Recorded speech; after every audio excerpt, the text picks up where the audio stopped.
The basics of using an oscillating saw or multi-tool. Parts. Power supply. Blade and blade locking mechanism. Variable speed control. This can be the trigger or a dial. Safety. Wear safety glasses. Use hearing protection. Tight-fitting gloves are recommended. Operation.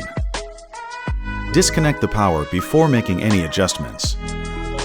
Select the correct blade or attachment for the material or work you are doing. There are many options available for this tool. Adjust the angle of the blade if needed. The blade locking mechanism is used to remove the blade and adjust the angle. Start the tool before the blade makes contact with the material. Hold the tool firmly and cut slow through the material. Make sure your material is secure. Adjust the speed with the dial or trigger.